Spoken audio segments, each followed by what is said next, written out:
Islam came as a system to build the human being. Not only to build the human being, but to perfect the building of the human being. People, scientists, have all kinds of theories about how do we build the human being. From external, how do we make that human being perfect? External motives or internal motives? Which motives shape the human being to make it a perfect creation? So, people said, no need for the deen. Law and social regulations are enough. That's external. So in other words, the human being will shape their behavior. They will perfect themselves because of the law and because of what the social implication of their behavior may be.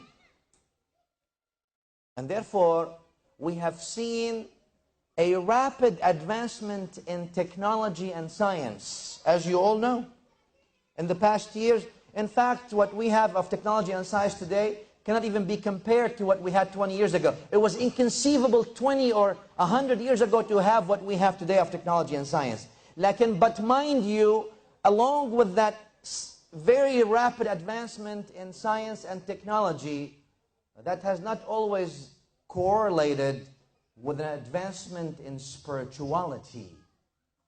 On the contrary, we see that rapid advancement in what we call civilization, and I quote unquote, hadara, civilization, it seems that civilization as we call it today almost lacks purposely the aspect of spirituality out of it. It leaves it out because as we have called civilization a matter or a collection of materialistic things. Okay?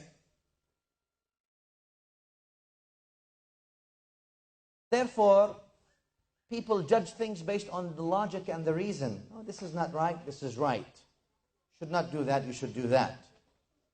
Why don't you do this? Because it's illegal. Or that's not right to do because social implications dictate as such. Sigmund Freud, the Austrian psychiatrist, or psychologist if you want to call him, Freud, known. He came up with this idea, if somebody can hold the children, the reason is because I don't prepare what I say, and if I have such a weak concentration abilities, it's my weakness, not your weakness. So if there's lots of noises, then it disturbs my train of thought. صلوا على رسول الله وآله. And another one, اللهم صل على سيدنا محمد وآل سيدنا محمد. And a third one also, اللهم صل على سيدنا محمد وآله.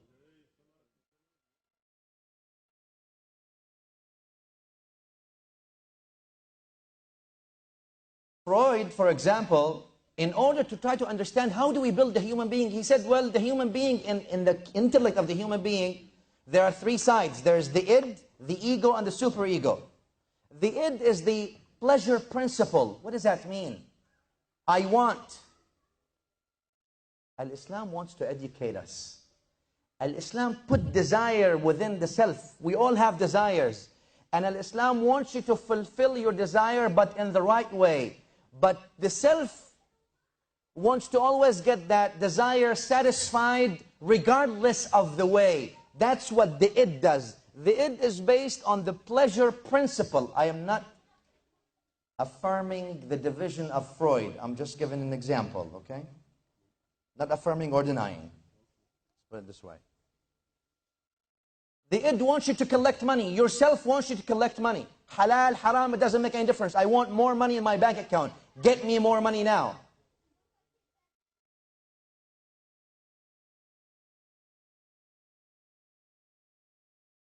So therefore, you see people, for the sake of satisfying that desire of having a bigger and bigger saving and checking and money, they would do anything and everything.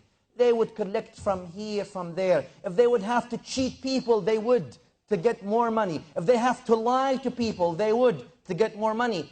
For the sake of money, people kill people, as you all know. Because that desire is blind. It wants you to satisfy it. It's an addictive desire that requires addictive satisfaction and serious satisfaction and blindness to it. Pleasure principle. The only way you can be pleased if you have more.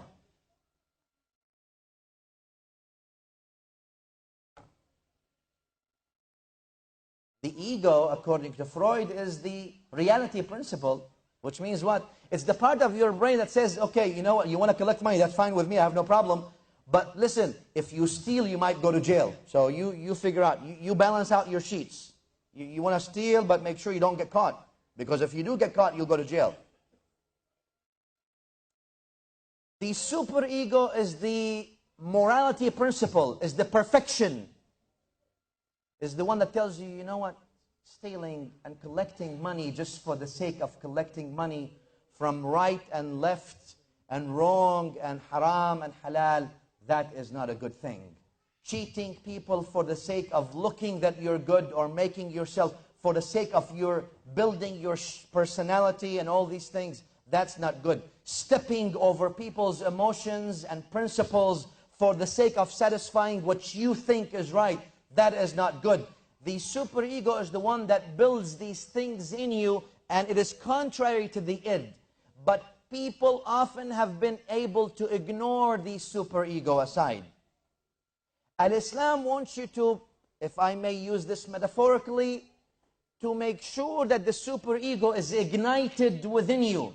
In other words, not that your behaviors are shaped by external motives because it's the law and because it's what society feels acceptable or not, but because Allah is observing you, and that's an inner motive that is always with you, no matter where you are, even if no one is able to see you, and you know Allah is. And therefore, Sahl ibn Abdullah al-Tustari, من علماء الصوفية رضي الله